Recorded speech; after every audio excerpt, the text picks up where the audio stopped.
पादपों के संदर्भ में सभी पादप अपना भोजन स्वयं संश्लेषित करते हैं। पादप मृदा में उपस्थित नाइट्रोजन जड़ों की सहायता से प्राप्त करते हैं। केवल दूसरा सही है, पहला गलत है। क्योंकि कुछ पादप ऐसे भी होते हैं जिनमें क्लोरोफिल नहीं पाया जाता है, इसलिए वे अपना भोजन स्वयं संश्लेषित नहीं कर सकते हैं। जैसे अमरबेल, अपना भोजन स्वयं बनाने वाले पादप स्वपोषी कहलाते हैं, जबकि वे पादप जो अपना भोजन स्वयं नहीं बना पाते विषमपोषी कहलाते हैं।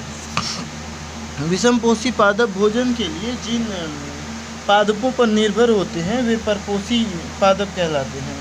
मिट्टी में उपस्थित कुछ जीवाणु गैसीय नाइट्रोजन को विलेय पदार्थों में परिवर्तित करके मृदा में निर्मुक्त कर देते हैं, जिसे पादप जड़ों की सहायता से जल के साथ अवशोषित कर लेते हैं। पादप के किस भाग द्वारा प्रकाश संश्लेषण हेतु वायु से कार्बन डाइऑक्साइड ली जाती है? रंध्र द्वारा। पत्ती की सतह पर उपस्थित सूक्ष्म रंध्रों द्वारा वायु में उपस्थित कार्बन डाइऑक्साइड प्रवेश करती है। ये रंध्र द्वार कोशिकाओं द्वारा घिरे होते हैं। प्रकाश संश्लेषण प्रक्रम द्वारा पौधे कार्बोहाइड्रेट का संश्लेषण करते हैं। यह कार्बोहाइड्रेट निम्नलिखित में से किससे मिलकर बना होता है? कार्बन, हाइड्रोजन, ऑक्सीजन, नाइट्रोजन और फास्फोरस। कार्बन, हाइड्रोजन और ऑक्सीजन से मिलकर के बने होते हैं। कार्बोहाइड्रेट कार्बन, हाइड्रोजन और ऑक्सीजन से मिलकर बनता है। मूलों द्वारा मृदा से अवशोषित जल अभिकर्षित यानी खींचकर होकर तने और पत्तियों तक पहुंचता है। पत्तियों से जल के वाष्पोत्सर्जन के कारण एक चूसड़ बल निर्मित होता है। ए और आर दोनों सही हैं और आर ए का सही स्पष्टीकरण है। पादपों में वाष्पोत्सर्जन के कारण एक चूसड़ बल निर्मित होता है, जिसके कारण मूलों द्वारा मृदा से अवशोषित जल अभिकर्षित यानी खींचकर होकर तने और पत्तियों में पहुंचता है। ए और आर दोनों सही हैं। आर ए का सही स्पष्टीकरण है। वाष्पोत्सर्जन का यह प्रक्रम पादपों को ठंडा रखने में भी सहायक होता है। कायिक प्रवर्धन में नए पादप जनक पादप की प्रतिलिपि होते हैं। कायिक प्रवर्धन में नए पादप एक ही जनक द्वारा उत्पन्न होते हैं।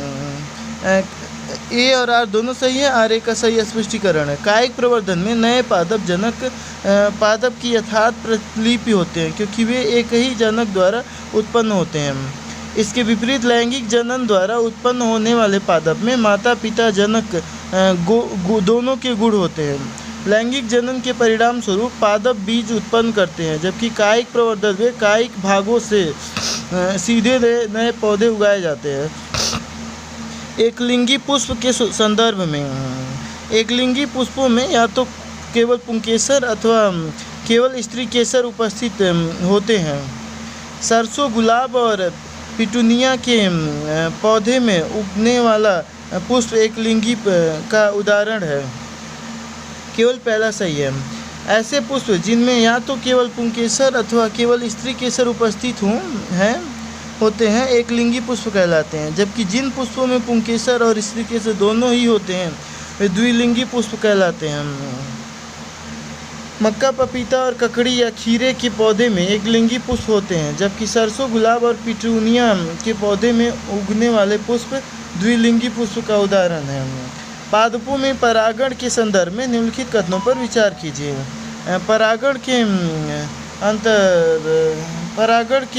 अंतर्गत परागकणों का स्थानांतरण परागकोश से पुष्प के वर्तिकाग्र पर होता है, जहाँ स्वपरागण के अंतर्गत परागकणों का स्थानांतरण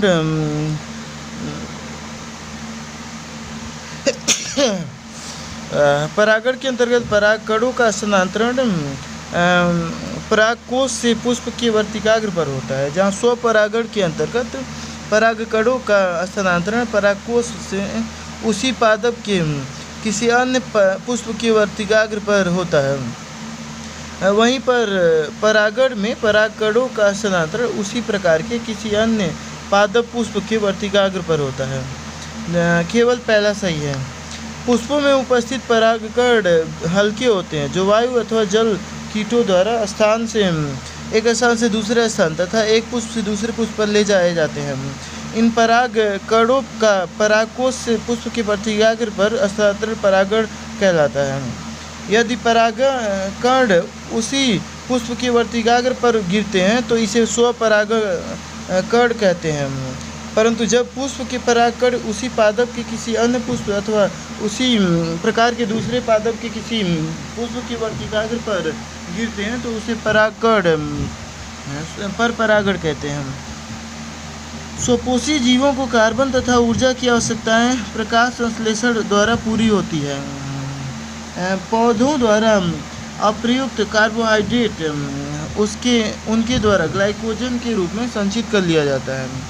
मानव शरीर भोजन से प्राप्त ऊर्जा का कुछ भाग मंड के रूप में संचित होता है। तीनों सही लग रहा है। दूसरा और तीसरा सही है।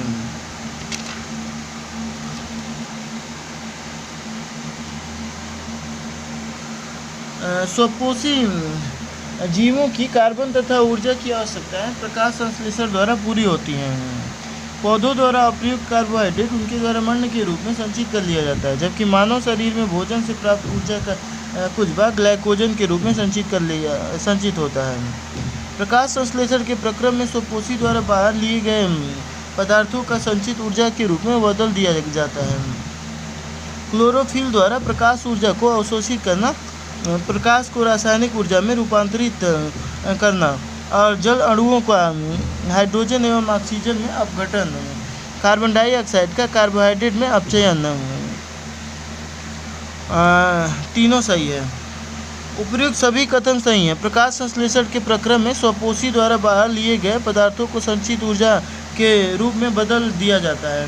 ये पदार्थ कार्बन डाइऑक्साइड और जल के रूप में लिए जाते हैं, जो सूर्य के प्रकाश एवं क्लोरोफिल की उपस्थिति में कार्बोहाइड्रेट में परिवर्तित कर दिए जाते हैं। यह कार्बोहाइड्रेट पौधों को ऊर्जा प्रदान करने में प्रयुक्त होता है। प्रकाश संश्लेषण के इस प्रक्रम के दौरान निम्नलिखित घटनाएं होती हैं। क्लोरोफिल द्वारा प्रकाश ऊर्जा का अवशोषण, प्रकाश ऊर्जा को रासायनिक ऊर्जा में बदलना और जल अणुओं का हाइड्रोजन एवं ऑक्सीजन में अपघटन, कार्बन डाइऑक्साइड का कार्बोहाइड्रेट में अपचयन। यह आवश्यक नहीं है कि ये तत्काल चरण एक के बाद दूसरा हो। उदाहरण स्वरूप मरुद्भिद पौधे रात में कार्बन डाइऑक्साइड लेते हैं और एक मध्यस्थ उत्पाद बनाते हैं। दिन में क्लोरोफिल ऊर्जा अवशोषित करके अंतिम उत्पाद बनाता है। पौधों के संदर्भ में निम्नलिखित कथनों में से कौन सा सही है? इनमें क्लोरोफिल क्लोरोप्लास्ट नामक कोशिकांग में उपस्थित होता है। इनमें वायुमंडल से गैसों का आदान प्रदान रंध्रों के माध्यम से होता है। तना व जड़ें इस आदान प्रदान में भाग नहीं लेते हैं। ये मृदा से प्राप्त नाइट्रोजन को कार्बनिक नाइट्रेट अथवा नाइट्राइट के रूप में ग्रहण करते हैं। पहला और तीसरा सही है, दूसरा गलत है। पौधों में क्लोरोफिल क्लोरोप्लास्ट नामक कोशिकांग में उपस्थित होता है। पौधों में वायुमंडल से गैसों का आदान प्रदान रंध्रों के माध्यम से होता है। गैसों का आदान प्रदान पत्तियों की सतह, तना व जड़ों से भी होता है। पौधे जल, नाइट्रोजन, फास्फोरस, लोहा, मैग्नीशियम व अन्य आवश्यक पदार्थ मृदा से प्राप्त करते हैं। ये मृदा से प्राप्त नाइट्रोजन को अकार्बनिक नाइट्रेट तथा नाइट्राइट के रूप में ग्रहण करते हैं। तीसरा सही है। पौधों के संदर्भ में इनमें कार्बन डाइऑक्साइड और ऑक्सीजन का आदान प्रदान विसरण द्वारा होता है। दिन में श्वसन के दौरान निकली कार्बन डाइऑक्साइड प्रकाश संश्लेषण में प्रयुक्त हो जाती है, अतः इनसे दिन में कोई कार्बन डाइऑक्साइड नहीं निकलती है। पहला और दूसरा सही है। पौधों में कार्बन डाइऑक्साइड और ऑक्सीजन का आदान प्रदान विसरण द्वारा होता है। दिन में श्वसन के दौरान बनने वाली कार्बन डाइऑक्साइड प्रकाश संश्लेषण में प्रयुक्त हो जाता है, इसलिए कोई कार्बन डाइऑक्साइड नहीं निकलती है। अतः इस समय ऑक्सीजन का निकलना ही मुख्य घटना होती है। पादपों के संदर्भ में जाइलम मृदा से प्राप्त जल और खनिज लवणों का वहन करता है। वाष्पोत्सर्जन जल के अवशोषण और जल से पत्तियों तक जल एवं उसमें विलीय खनिज लवणों के ऊपरीमुखी गति में सहायक है। वाष्पोत्सर्जन पादपों के तापमान के नियमन में भी सहायक है।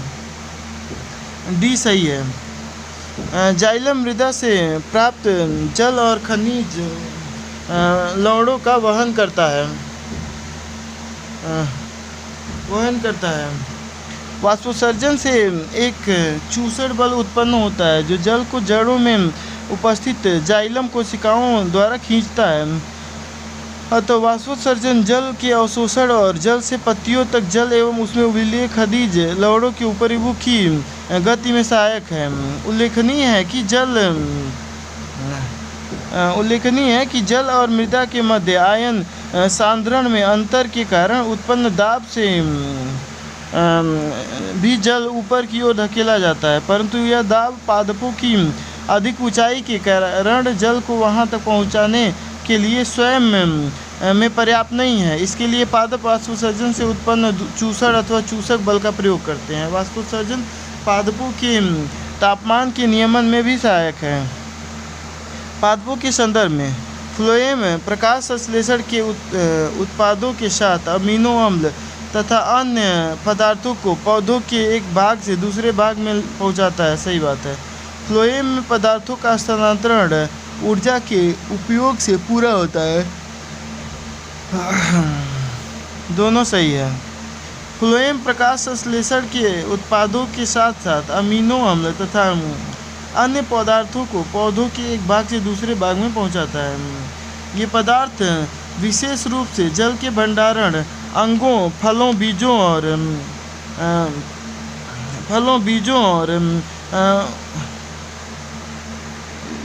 वृद्धि वाले अंगों में ले जाए जाते हैं। भोजन तथा अन्य पदार्थों का स्थानांतरण संलग्न साथी कोशिका की सहायता से चालनी नलिका में ऊपरी मुखी और अधोमुखी दोनों दिशाओं में होता है। जहाँ जाइलम द्वारा परिवहन सामान्य भौतिक बलों द्वारा समझा जा सकता है, वहीं फ्लोएम में पदार्थों का स्थानांतरण ऊर्जा के उपयोग से पूरा होता है। सुक्रोज जैसे पदार्थ फ्लोएम ऊतक में एटीपी से प्राप्त ऊर्जा से ही स्थानांतरित होते हैं। निम्नलिखित में से कौन से पौधे में अपशिष्ट उत्सर्जन के उदाहरण है? अपशिष्ट पदार्थों का कोशिकीय रिक्तिका में संचित करना, गिरती पत्तियां, रेजिन और गोंद, प्रकाश संश्लेषण में जनित ऑक्सीजन। चारों सही है। पादप अपशिष्ट पदार्थों से छुटकारा पाने के लिए विविध तकनीकों का उपयोग करते हैं। उदाहरण के लिए अपशिष्ट पदार्थ कोशिका रिक्तिका में संचित किए जाते हैं, गोंद व रेजिन के रूप में निकाले जाते हैं। पौधों से गिरने वाली पत्तियों में भी अपशिष्ट संचित रहते हैं। साथ ही प्रकाश संश्लेषण में जनित ऑक्सीजन भी अपशिष्ट उत्पाद कही जा सकती है। पौधे अतिरिक्त जल से वाष्पोत्सर्जन द्वारा छुटकारा पा सकते हैं, इसलिए डी सही है। पौधों के संदर्भ में निम्नलिखित कथनों पर विचार कीजिए। छुई मुई की पत्तियां स्पर्श की अनुक्रिया से बहुत तेजी से गति करती हैं, जो कि इसकी वृद्धि के लिए बहुत उपयोगी है।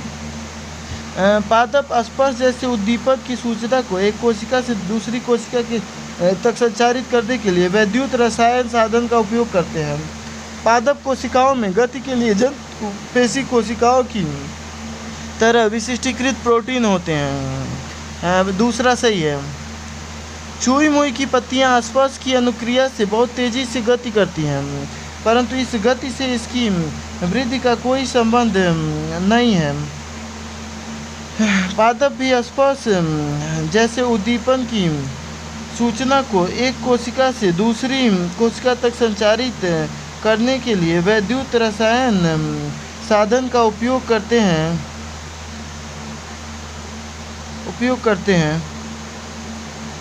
पादप कोशिकाओं में गति के लिए जंतु पेशी कोशिकाओं की तरह विशिष्टीकृत प्रोटीन तो नहीं होते, अपितु वे जल की मात्रा में परिवर्तन करके अपनी आकृति बदल लेती हैं, जिस कारण फूलने या सिकुड़ने में उनका आकार बदल जाता है। इसलिए तीसरा भी गलत है। छुई मुई का पौधा इन्हीं विधियों से स्पर्श करके उद्दीपन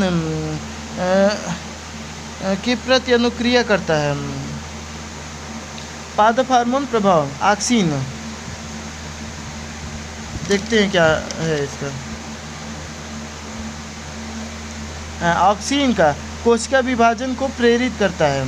जिबरेलिन वृद्धि का संदमन करता है। साइटोकाइनिन कोशिकाओं की लंबाई में वृद्धि में सहायक है। एब्सिसिक अम्ल तने की वृद्धि में सहायक है।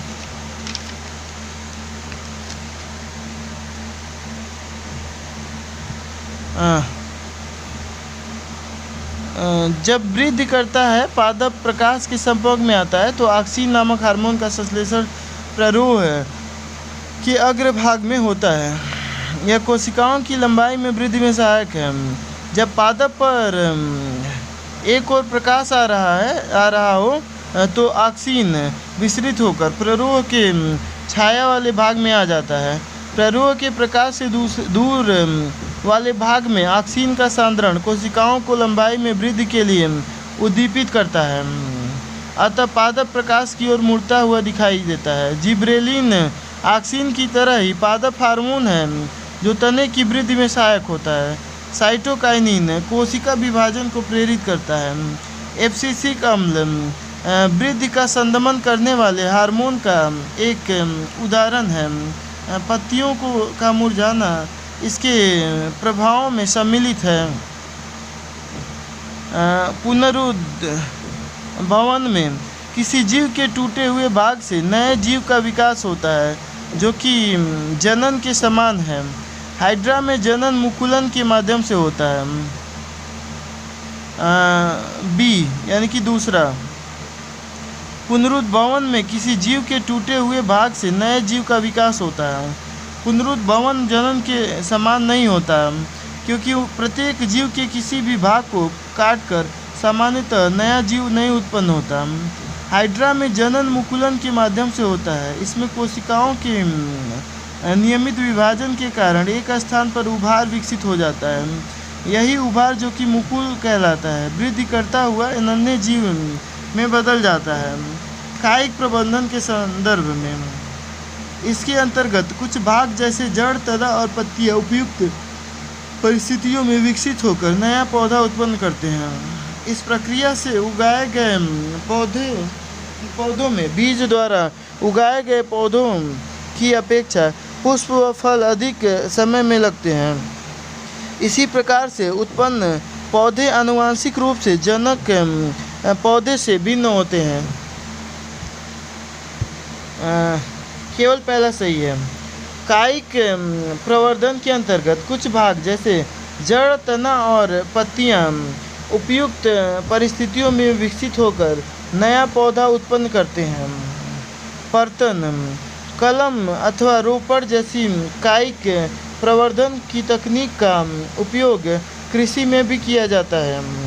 इस प्रक्रिया से उगाए गए पौधों में बीज द्वारा उगाए गए पौधों की अपेक्षा पुष्प व फल कम समय में लगते हैं। इस विधि का एक लाभ यह भी है कि इस प्रकार से उत्पन्न सभी पौधे आनुवंशिक रूप से जनक पौधे के समान होते हैं। निम्नलिखित कथनों पर विचार कीजिए। उत्तक संवर्धन तकनीक के अंतर्गत पौधे के उत्तक या उसकी कोशिकाओं को उसके शीर्ष के वर्धमान भाग से अलग करके नए पौधे उगाए जाते हैं। बीजाणु समासंग अलैंगिक जनन का एक प्रकार है। पहला और दूसरा, उत्तक संवर्धन तकनीक के अंतर्गत पौधे के उत्तक या उसकी कोशिकाओं को उसके शीर्ष के वर्धमान भाग से अलग करके नए पौधे उगाए जाते हैं। इस तकनीक द्वारा किसी एकल पौधे से अनेक पौधे संक्रमण मुक्त परिस्थितियों में उत्पन्न किए जा सकते हैं। इस तकनीक का उपयोग सामान्यतः सजावटी फूलों के संवर्धन में किया जाता है। उत्तक संवर्धन और बीजाणु समासंग दोनों ही अलैंगिक जनन के प्रकार हैं। बीजाणु समासंग का राइजोपस जैसे जीवों में देखने को मिलता है। ब्रेड के ऊपर विकसित धागे के समान संरचनाएं राइजोपस का कवक जाल होती है, जो कि बीजाणु समासंग का एक उदाहरण है। नर और मादा युग्मकों के संदर्भ में मादा युग्मक नर युग्मक की अपेक्षा आकार में छोटा और गतिशील होता है। नर युग्मक में कोशिका को ऊर्जा देने के लिए भोजन का पर्याप्त भंडार होता है। न तो पहला सही न तो दूसरा सही। मादा युग्मक नर युग्मक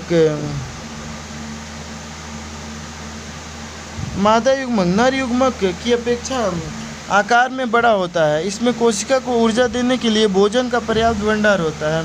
नर युग्मक मादा युग्मक से छोटा परंतु अधिक गतिशील होता है। पुष्पी पौधों में लैंगिक जनन के संदर्भ में आवृतबीजी एंजियोस्पर्म के जननांग पुष्प में अवस्थित होते हैं। पुंकेसर और स्त्री केसर पुष्प के जनन भाग हैं जिनमें जनन कोशिकाएं होती हैं। दोनों सही है। आवृतबीजी यानी एंजियोस्पर्म के जननांग पुष्प में अवस्थित होते हैं। पुंकेसर और स्त्री केसर पुष्प के जनन भाग हैं जिनमें जनन कोशिकाएं होती हैं। जब पुष्प में पुंकेसर और स्त्री केसर में से केवल एक जननांग उपस्थित होता है तो वह पुष्प एक लिंगी कहलाता है। उदाहरण पपीता और तरबूज। जब पुष्प में पुंकेसर और स्त्री केसर दोनों उपस्थित होते हैं तो वह पुष्प द्विलिंगी या उभयलिंगी कहलाता है, जैसे गुड़हल और सरसों। पुष्पी पौधों में लैंगिक जननांग के संदर्भ में पुंकेसर पर जननांग नर जननांग है जो परागकण बनाते हैं। स्त्री केसर मादा जननांग है जो पुष्प के केंद्र में अवस्थित होते हैं। परागकणों का उसी पुष्प के वर्तिकाग्र पर स्थानांतरण स्वपरागण, जबकि एक पुष्प से दूसरे पुष्प पर स्थानांतरण पर परागण कहलाता है। तीनों सही है। पुंकेसर नर जननांग है जो परागकण बनाते हैं। सामान्यतः इनका रंग पीला होता है। स्त्री केसर मादा जननांग है जो पुष्प के केंद्र में अवस्थित होता है। यदि परागकणों का स्थानांतरण उसी पुष्प के वर्तिकाग्र पर होता है तो यह स्वपरागण, जबकि एक पुष्प से दूसरे पुष्प पर होता है तो वह पर परागण कहलाता है। निम्नलिखित में से किस दैहिक प्रक्रिया में पौधों से बूंद के रूप में अतिरिक्त जल का निष्कासन होता है? बिंदुस्राव। जब वाष्पीकरण की दर कम होती है और अतिरिक्त जल घास और अन्य घासीय पौधों की पत्तियों के शीर्ष पर खुली शिराओं के आसपास बूंदों के रूप में जमा हो जाता है, तब इसके तरल चरण में जल के इस निष्कासन को बिंदुस्राव कहा जाता है। स्थलीय पौधे प्रतिदिन बड़ी मात्रा में जल का अवशोषण करते हैं, लेकिन इसका अधिकांश भाग पत्तियों से वाष्पीकृत हो जाता है, जिसे वाष्पोत्सर्जन की प्रक्रिया कहा जाता है। निम्नलिखित में से कौन से अलैंगिक प्रजनन के प्रकार हैं?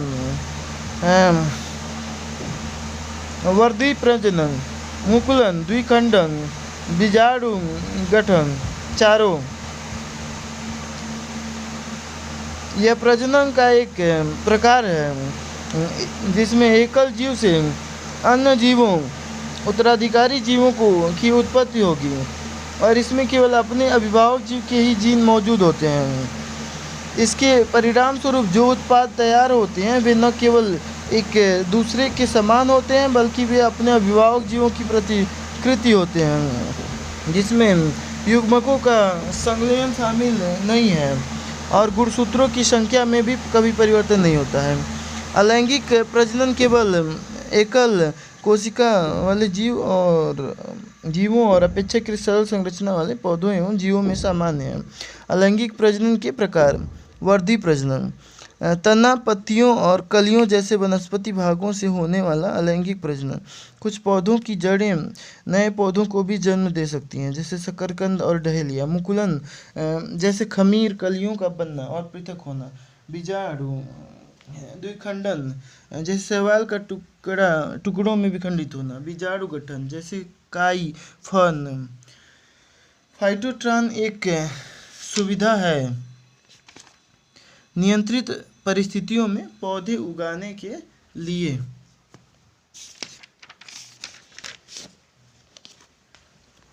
फाइटोट्रॉन एक चैम्बर होता है जिसमें नियंत्रित परिस्थितियों में पौधों को उगाया जा सकता है। पौधों में परिवहन के संदर्भ में जाइलम जल और खनिजों का परिवहन करता है, जबकि फ्लोएम प्रकाश संश्लेषण में उत्पादों का परिवहन करता है। रंध्रों में होने वाले वाष्पीकरण जाइलम में जल के प्रवाह को प्रभावित करता है। फ्लोएम में स्थानांतरण ऊर्जा का उपयोग करके किया जाता है, इसलिए तीनों सही है। पादप परिसंचरण तंत्र में संचित ऊर्जा जड़ों से पत्तियों तक पत्तियों तक पहुंचती है। यह क्रिया जाइलम और फ्लोएम के द्वारा होती है। जाइलम मृदा से प्राप्त जल और खनिज लवणों को पौधों के विभिन्न भागों में ले जाने का कार्य करता है, जबकि फ्लोएम प्रकाश संश्लेषण के उत्पादों को पत्तियों तक ले जाने का कार्य करता है, जहाँ वे पौधों के अन्य भागों को संश्लेषित करते हैं। इसलिए एक जो है सही है। जल का परिसंचरण जाइलम ऊतक में जड़ों, तनों तथा पत्तियों की नलिकाओं और वाहिनिकाओं एक दूसरे से जुड़ी होती हैं तथा जल नलिकाओं का निर्माण करते हैं। इनके द्वारा जल पौधों के विभिन्न भागों में पहुंचता है। जड़ों में कोशिकाएं भूमि से जुड़ी होती हैं और सक्रिय रूप से आयनों को ग्रहण करती हैं। क्योंकि जड़ और मृदा में इनका सांद्रण भिन्न होता है, इस प्रकार इस भिन्नता को कम करने के लिए जल मृदा से जड़ की तरफ गति करता है। जल को ऊंचाई तक पहुंचने के लिए अतिरिक्त दबाव की जरूरत पड़ती है। पत्ती को स्टोमेटा कोशिकाओं से जल का वाष्पोत्सर्जन होता है, जिससे चूसण की क्रिया होती है, और जड़ की जाइलम कोशिकाओं से जल को खींचने की क्रिया होती है। खाद्य एवं अन्य पदार्थों का परिसंचरण उपापचयी प्रक्रियाओं, विशेष रूप से प्रकाश संश्लेषण के उत्पाद पत्तियों से परिसंचरित होकर पौधे के विभिन्न भागों तक पहुंचते हैं। प्रकाश संश्लेषण के घुलित उत्पादों के इस परिसंचरण की क्रिया को ट्रांसलोकेशन कहते हैं, और यह संवहनी ऊतक के भाग में पाया जाता है, जिसे फ्लोएम कहा जाता है। फ्लोएम में ट्रांसलोकेशन ऊर्जा के उपयोग से प्राप्त होता है। एटीपी से ऊर्जा प्राप्त कर खाद्य पदार्थ फ्लोएम में जाते हैं। इससे ऊतकों का ऑस्मोटिक प्रेशर बढ़ता है, जिससे जल की इसमें गति होती है। यह प्रेशर पदार्थों को फ्लोएम में ले जाता है, इनका प्रेशर कम होता है। इससे फ्लोएम का पौधों की ज़रूरत के हिसाब से पदार्थों को ले जाने की सुविधा होती है। निम्नलिखित में से कौन सा अलैंगिक प्रजनन का तरीका नहीं है? संयोजन। विखंडन जब माता के शरीर में पुत्री का शरीर आकार ग्रहण करता है तो प्रजनन की इस विधि को विखंडन कहते हैं। एक कोशिकीय जीवों में कोशिका विभाजन या विखंडन नए जीवों का जन्म देता है। विखंडन के विभिन्न स्वरूप देखे गए हैं। अनेक जीवाणु व प्रोटोजोआ कोशिका विभाजन के दौरान दो बराबर टुकड़ों में बंट जाते हैं। अमीबा जैसे जीवों में कोशिका विभाजन के दौरान दो कोशिकाओं में बंटने की क्रिया किसी भी समय हो सकती है। पुनर्जनन अनेक भिन्न जीवों के भागों से दूसरे नए जीव उत्पन्न होने की क्षमता का पुनर्जनन कहते हैं। अर्थात किसी जीव को कई भागों से काटने या तोड़ने से प्रत्येक कटे या टूटे भाग का एक अलग जीव में बदल जाना। मुकुलन एक विशेष संरचना जिसे कलिका कहते हैं माता के शरीर में बनती है। इससे पुत्री शरीर की संरचना बनती है जो परिपक्वता प्राप्त करने के साथ शरीर से अलग होकर अलग जीव बन जाती है। इस प्रक्रिया को मुकुलन कहते हैं। उदाहरण के लिए हाइड्रा में एक कलिका विकसित होती है जो एक विशेष स्थान पर कई बार कोशिका विभाजन का कारण होती है। वानस्पतिक प्रजनन ऐसे अनेक पौधे हैं जिनमें जड़, तना तथा पत्तियां अनुकूल परिस्थितियों में एक नए पौधे के रूप में विकसित हो जाती है। इस प्रकार का वानस्पतिक प्रजनन गन्ने, गुलाब, अंगूर आदि में पाया जाता है। इनकी जड़ों, तनों तथा पत्तियों से नए पौधे तैयार हो जाते हैं। संयोजन अलैंगिक प्रजनन की विधि नहीं है। निम्नलिखित में से कौन सा एक पादप हार्मोन नहीं है? Gibberellin, auxin, epinephrine, cytokinin. Epinephrine पादप हार्मोन जिन्हें फाइटो हार्मोन्स के नाम से भी जाना जाता है। ऐसे रसायन होते हैं जो पौधों की वृद्धि को नियंत्रित करते हैं। महत्वपूर्ण पादप hormone abscisic acid, auxin, cytokinin, ethylene और जिबरेलिन है। एपिनेफ्रिन, जिसे एड्रीनलिन भी कहा जाता है, यकृत पर स्थित एड्रेनल ग्रंथियों के मेडुला भाग आंतरिक द्वारा स्रावित एक हार्मोन है। तब विकल्प सी सही है। निम्नलिखित में से कौन सी पादप गतिविधियां तापमान में परिवर्तन से प्रभावित नहीं होती हैं? प्रकाश संश्लेषण, श्वसन, खनिजों का अवशोषण। तो उपयुक्त में से कोई नहीं।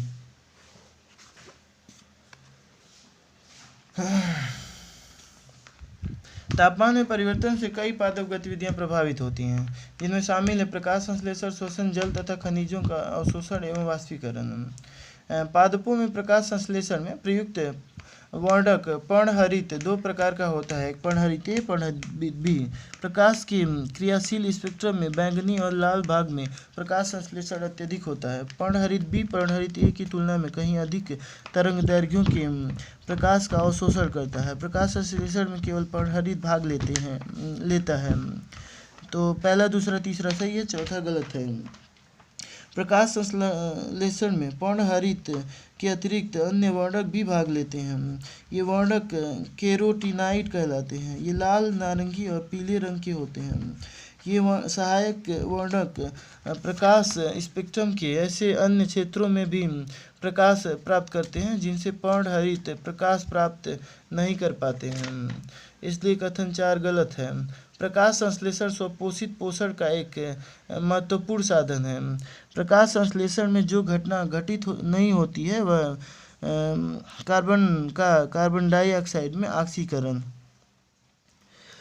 प्रकाश संश्लेषण पादपों और अन्य जीवों द्वारा प्रकाश ऊर्जा प्रायः सूर्य से प्राप्त को रासायनिक ऊर्जा में परिवर्तित करने की प्रक्रिया है, जिसे बाद में जीव की गतिविधियों को ईंधन देने के लिए मुक्त किया जा सकता है। वाष्पोत्सर्जन तेजी से होगा यदि दिन है गर्म, शुष्क, तेज हवाओं वाला, यही सही है। वाष्पोत्सर्जन किसी पादप में जल संचलन और उसके बाहरी भागों जैसे पत्तियों, टहनियों और फूलों से वाष्पीकरण की प्रक्रिया है। तापमान में वृद्धि के कारण वाष्पीकरण की दर में वृद्धि जल के कमी को त्वरित करेगा। शुष्क परिवेश भी वाष्पीकरण की दर में वृद्धि करता है। पवन भी वाष्पीकरण की दर को बढ़ाने का काम करता है। निम्नलिखित में से कौन सा कथन सही है? जाइलम मुख्यतः मृत कोशिकाओं से बना होता है, जिसका मूल कार्य जड़ से पौधों के विभिन्न हिस्सों में जल एवं पोषक तत्व पहुँचाना। सही बात है। फ्लोएम एक जीवित ऊतक है जो पौधों के सभी हिस्सों तक जैविक पदार्थ ले जाते हैं। दोनों सही है। जाइलम एवं फ्लोएम पौधों में पाए जाने वाले जटिल ऊतक हैं। इन कोशिकाओं में मोटी भित्ति होती है, जिनमें से कई मृत होती हैं। जाइलम पौधे के विभिन्न हिस्सों में जल एवं खनिज के परिवहन में संलग्न होते हैं। फ्लोएम में फाइबर के अलावा अन्य कोशिकाएं जीवित होती हैं। फ्लोएम पत्तियों से भोजन को पौधे के अंत हिस्सों तक ले जाते हैं। फ्लोएम जाइलम के समान नहीं है, जिसमें पदार्थ दोनों दिशाओं में ले जाया जाता है। अलैंगिक प्रजनन में एक एकल जीव संतान उत्पत्ति में सक्षम है। अलैंगिक प्रजनन का इनमें से कौन सा एक साधन है?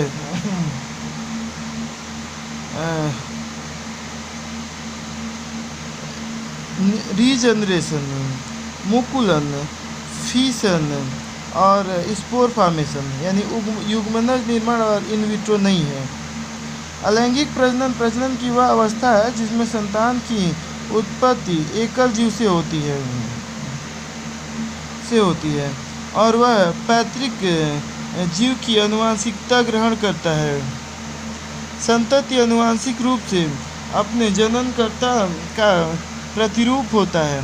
अलैंगिक प्रजनन के प्रकार विखंडन, मुकुलन, वानस्पतिक प्रजनन, स्पोर फॉर्मेशन, रीजनरेशन, अनिषेचित जनन आदि।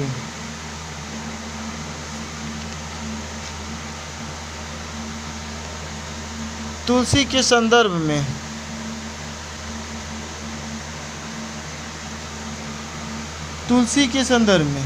तुलसी का प्रयोग विभिन्न रोगों जैसे गठिया रोग, त्वचा रोग, कीटों के काटने आदि के इलाज में होता है।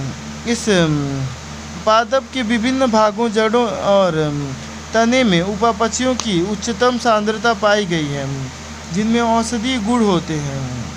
तुलसी मधुमेह रोधी, कैंसर रोधी और हृदय संरक्षी गुणों से युक्त होता है।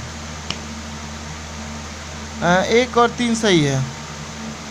तुलसी के उपयोग विभिन्न रोगों जैसे ब्रोंकाइटिस, ब्रोंकाइयल अस्थमा, मलेरिया, अतिसार, दस्त, चर्म रोग, गठिया, पीड़ादायी नेत्र रोगों, अस्थायी बुखार, कीटों के काटने इत्यादि की चिकित्सा में किया जाता है।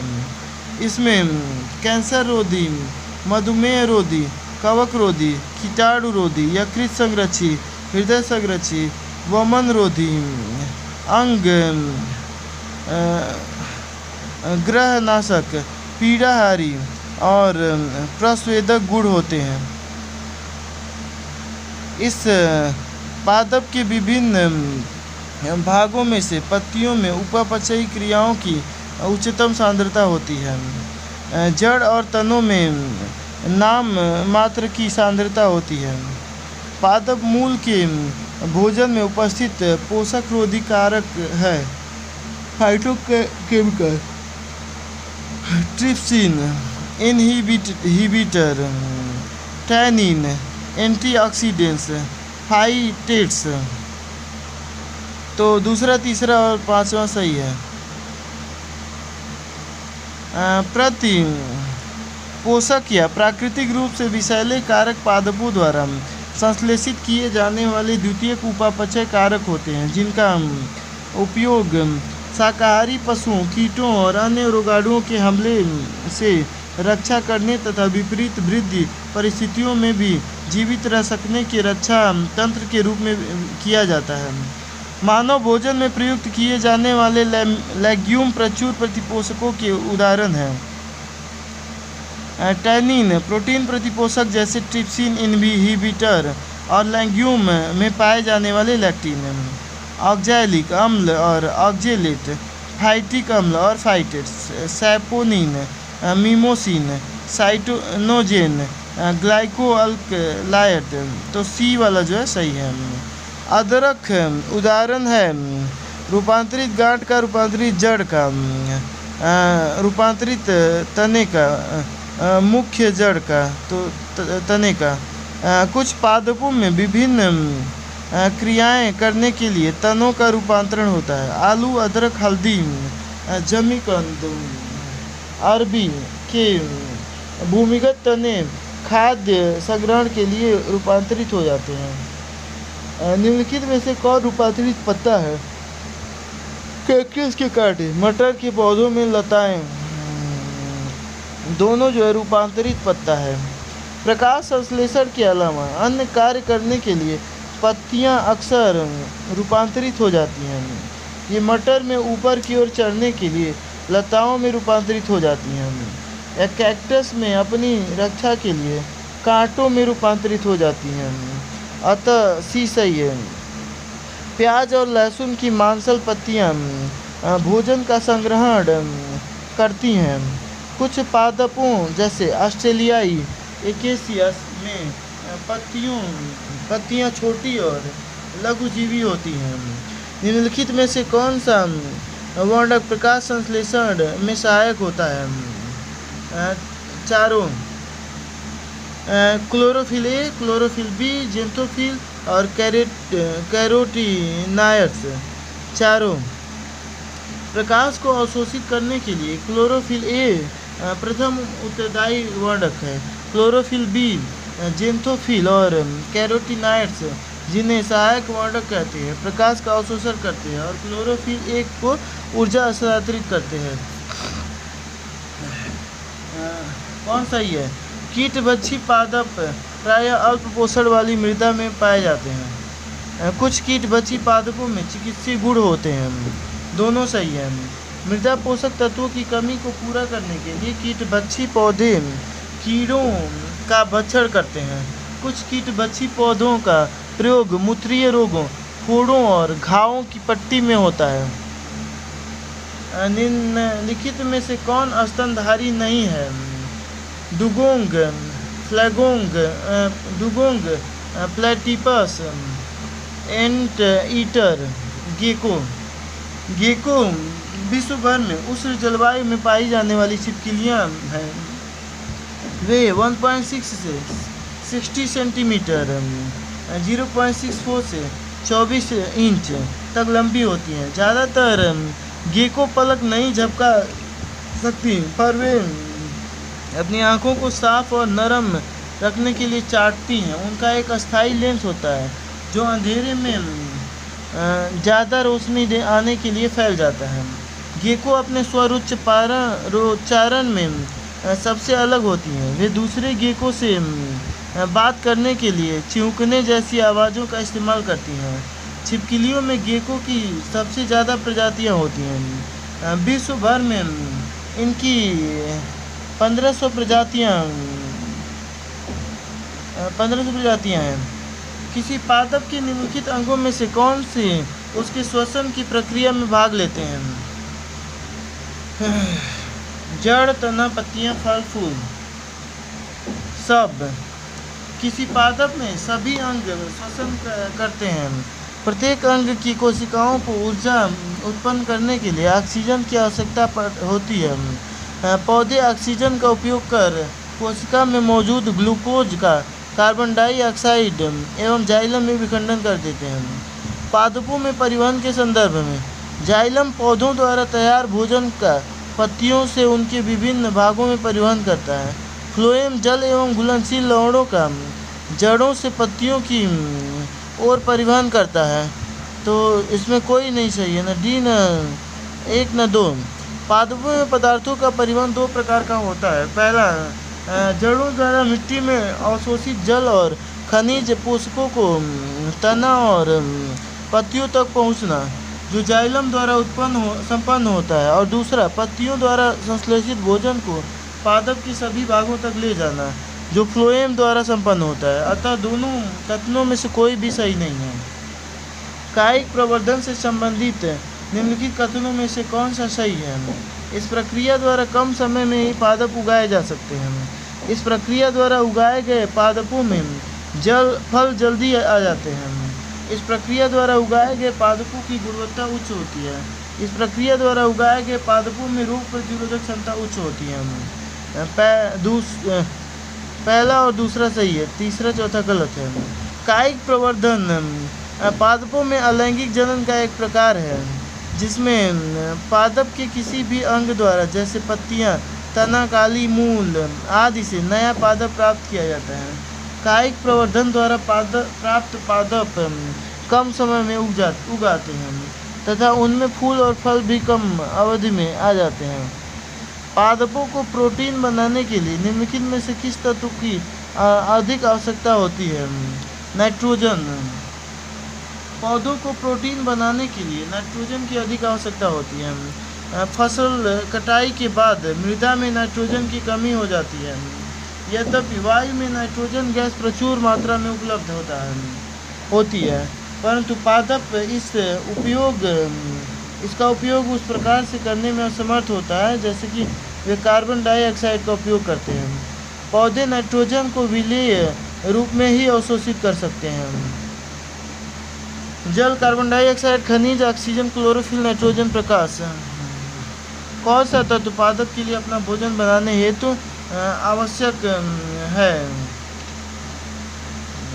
ऑक्सीजन और नाइट्रोजन की जरूरत नहीं पड़ती है, बाकी सबकी जरूरत पड़ती है। डी।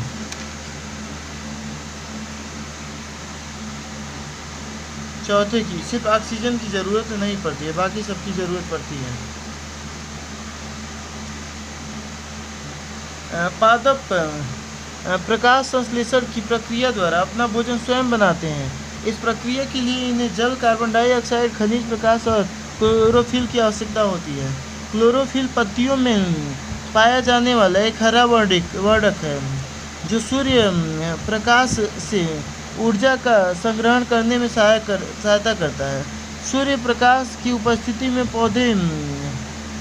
पौधे जल, कार्बन डाइऑक्साइड और खनिज की सहायता से अपना भोजन बनाते हैं।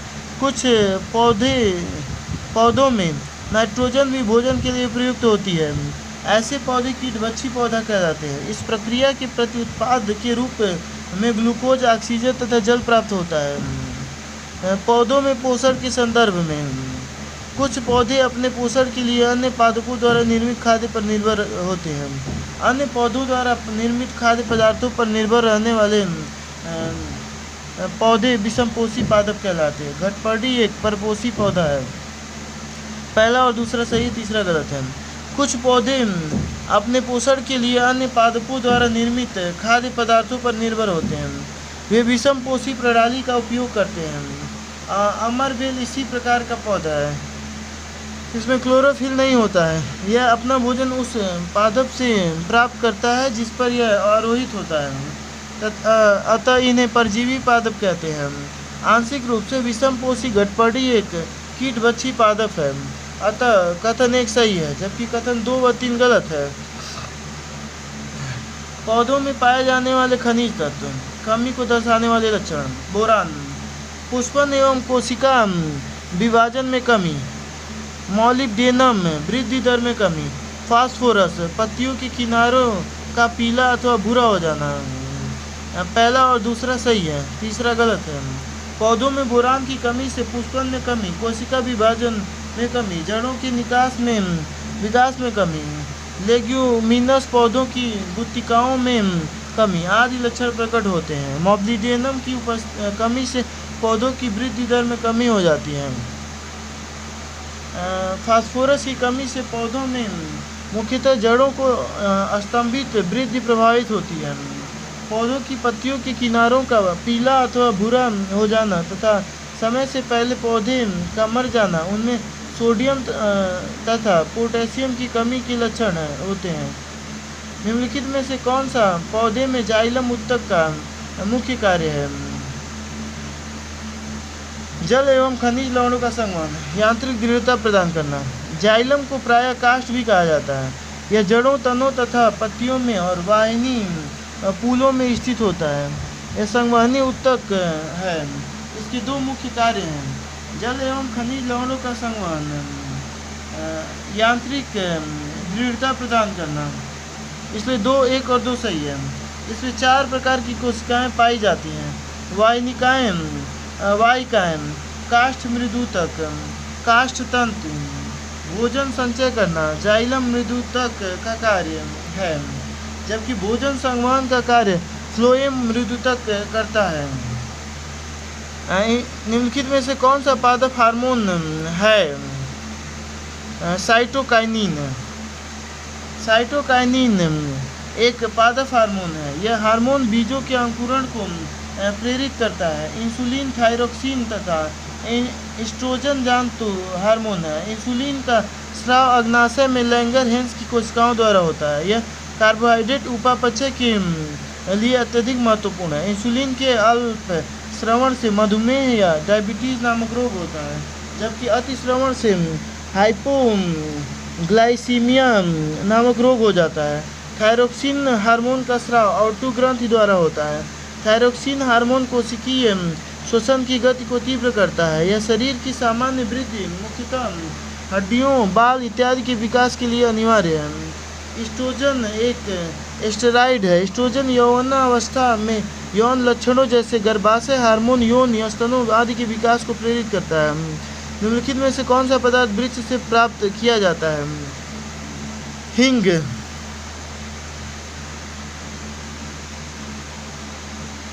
हिंग पर्वतीय क्षेत्रों में पाए जाने वाले फेरुल फोइटिडा नामक पौधे से प्राप्त की जाती है। इसके प्रति जैविक गुण के कारण इसका प्रयोग औषधि के रूप में भी किया जाता है, इसलिए पहला सही है।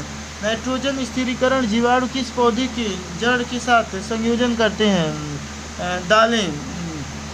पृथ्वी के वायुमंडल में लगभग 78% नाइट्रोजन पाया जाता है, लेकिन पेड़ पौधे इसे श्वसन के द्वारा सीधे उपयोग में नहीं ले पाते हैं, क्योंकि पौधों में नाइट्रोजन को गैसीय रूप में ग्रहण करने की क्षमता का पूर्णतः अभाव होता है। पौधे नाइट्रेट NO3 तथा नाइट्राइट NO2 के रूप में नाइट्रोजन ग्रहण करते हैं, तथा प्रकृति में कुछ ऐसे सूक्ष्मजीव पाए जाते हैं जो वातावरण में से सीधे नाइट्रोजन को ग्रहण करते हैं और इसका रूपांतरण उपयुक्त जैविक यौगिकों में करते हैं। अतः वायुमंडल की मुक्त नाइट्रोजन गैस को नाइट्रोजन के यौगिकों के रूप में परिवर्तित करने की प्रक्रिया को ही नाइट्रोजन का स्थिरीकरण कहा जाता है। यह दो प्रकार के होते हैं, अजैविक स्थिरीकरण व जैविक स्थिरीकरण। दलहनी फसलों की जड़ ग्रंथियों गांठों में पाए जाने वाले राइजोबियम जीवाणु वायुमंडल की स्वतंत्र नाइट्रोजन को यौगिकृत करके पौधों को उपलब्ध कराते हैं। इस कारण इन फसलों को ज़्यादा नाइट्रोजन की आवश्यकता नहीं पड़ती है। इस प्रकार नाइट्रोजन स्थिरीकरण जीवाणु दलहनी पौधों की जड़ों के साथ संयोजन करते हैं, इसलिए ये सही है। निम्नलिखित में से कौन से कीटों से प्राप्त नहीं होता है? मोती को छोड़कर सभी कीटों से प्राप्त होता है, परंतु मोती एक ऐसा कठोर पदार्थ है जो मुलायम ऊतकों वाले जीव से प्राप्त होता है। मोती क्रिस्टलीय रूप से कैल्शियम कार्बोनेट से बना होता है। प्राकृतिक रेशम कीट रेशक होता है, जिसे रेशम के कीड़े के कोकून से प्राप्त किया जाता है। मधुमक्खी कीट का पालन शहद के उत्पादन के लिए किया जाता है। लाख एक प्रकार का प्राकृतिक रोल है जो लाख कीटर लेसिफेरा लेका के मादा कीट द्वारा स्राव के उपरांत सूखकर सख्त तथा ठोस होने से बनता है। तुलसी के पौधे का औषधीय महत्व निम्नलिखित की उपस्थिति के कारण है। फिनाल एवं फ्लेवोनाइड। तुलसी के पौधे का औषधीय महत्व फिनाल एवं फ्लेवोनाइड की उपस्थिति के कारण है। फिनाल एवं फ्लेवोनाइड जैसे माध्यमिक चयापचयों की एक विस्तृत विविधता को उनके एंटीऑक्सीडेंट और एंटी रेडिकल गुणों के लिए जाना जाता है। फलों के मीठे स्वाद का कारण है फ्रक्टोज मोनोसेकेराइड होता है, जो फलों के मीठे स्वाद का कारण है। माल्टोज को माल्ट शर्करा भी कहते हैं। माल्टोज का स्वाद मीठा होता है तथा इसको उपयोग बियर को और स्वादिष्ट बनाने के लिए किया जाता है। राइबोज एक कार्बोहाइड्रेट है जिसे साधारण शुगर भी कहा जाता है। लैक्टोज एक डाइसेकेराइड कार्बोहाइड्रेट है जिसमें दो शर्करा या मोनोसेकेराइड इकाइयाँ उपस्थित होती हैं। लैक्टोज मुख्य रूप से दूध या दूध से निर्मित उत्पादों में पाया जाता है। अफीम क्या है? फल है। हींग क्या है? जड़ है। रबड़ क्या है? अफीम छाल है। हींग जल है, जड़ है। और रबड़ जो है अफीम फल है, हींग जड़ है और रबड़ तना है और कुनैन छाल है।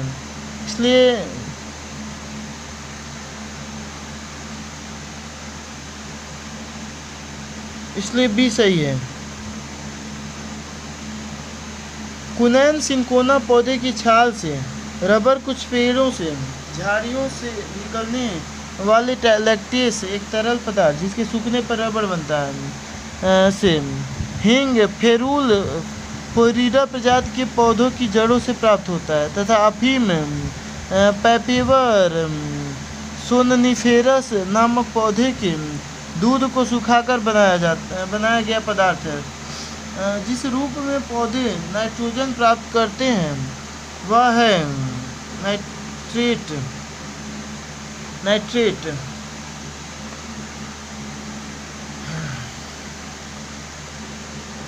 पौधे मृदा से नाइट्रोजन का अवशोषण सर्वाधिक मात्रा में नाइट्रेट के रूप में करते हैं। वस्तुतः नाइट्रेट नाइट्रोजन तथा ऑक्सीजन के संयोग से बने हुए यौगिक होते हैं। निम्नलिखित में से कौन सा सुमेलित नहीं है? नाइट्रोजन स्थिरीकरण कारक और फसल। नील हरित शैवाल धान, राइजोबियम लेगुमिनस मटर, एजोटोबैक्टर गेहूँ, अजोला धान।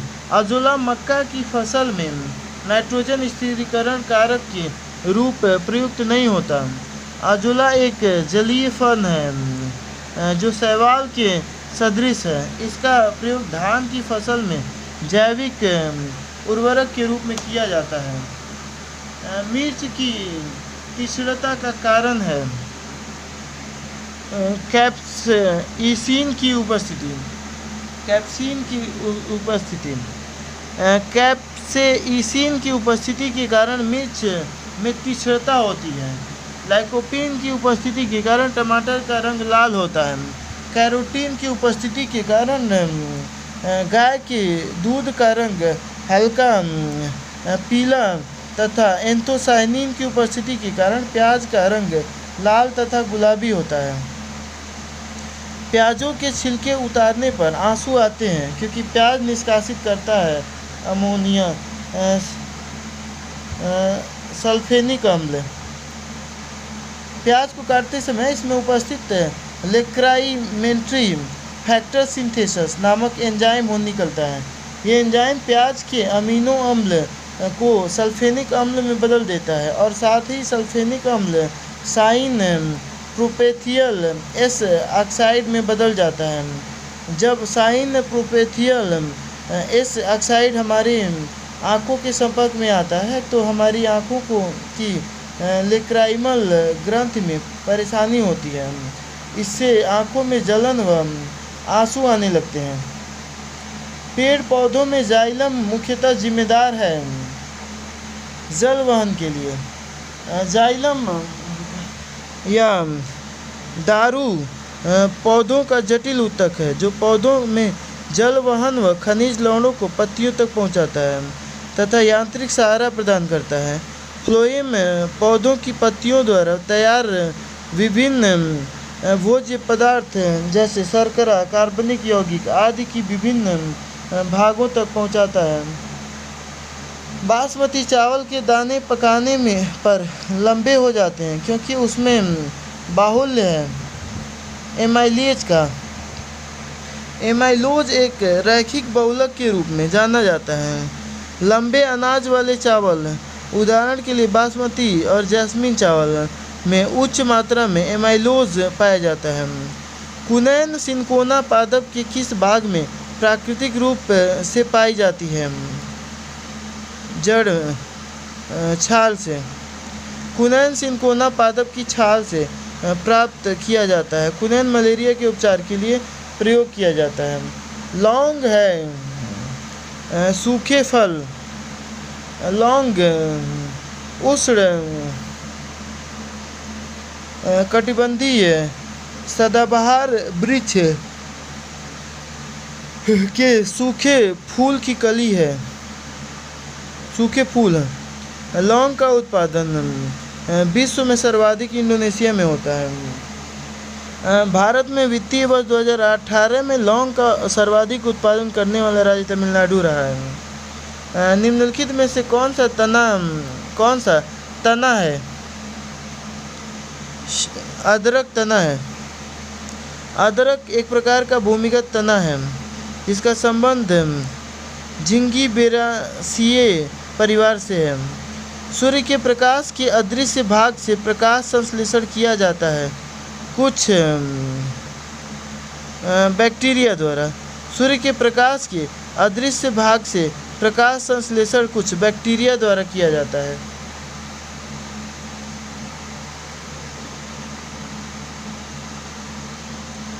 पर्णहरित क्लोरोफिल में निम्नलिखित में से कौन सा तत्व पाया जाता है? मैग्नीशियम। पर्णहरित या क्लोरोफिल एक प्रोटीन युक्त जटिल रासायनिक यौगिक है। पर्णहरित पत्तों के हरे रंग का कारण है।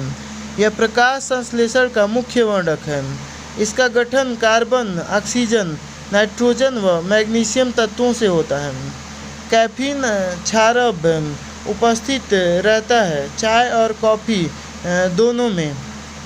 कैफीन क्षारब चाय और कॉफ़ी दोनों में पाया जाता है। कैफीन एक सफ़ेद क्रिस्टलाव एक्सेंथाइन एल्केलाइड क्षारब है जो मनोस्फूर्तिदायक उत्तेजक औषधि है। 1819 में इसकी खोज जर्मन रसायन फ्रेडलिन फर्डिनेंड रंज ने की थी। निम्नलिखित में गैसों में से कौन प्रकाश संश्लेषण प्रक्रिया के लिए आवश्यक है? CO2 आवश्यक है। प्रकाश संश्लेषण की क्रिया के लिए कार्बन डाइऑक्साइड आवश्यक है। निम्नलिखित फलीदार पौधों में से कौन पेट्रोटाइप भी है? करेज। फलीदार पौधों में से करेज जो है पेट्रोटाइप भी है। इसका तेल बायोडीजल का एक स्रोत है। इसके पास ऊर्जा का वैकल्पिक स्रोत भी है जो नवीकरणीय, सुरक्षित और गैर प्रदूषक है। शैवाल और कवक के मिलने से लाइकेन बनता है जिसे कहते हैं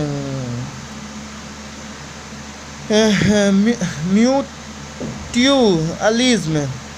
जब दो पौधे अथवा जीवधारी साथ साथ रहते हैं तथा एक दूसरे को लाभ पहुंचाते हैं तो उन्हें सहजीवी कहते हैं।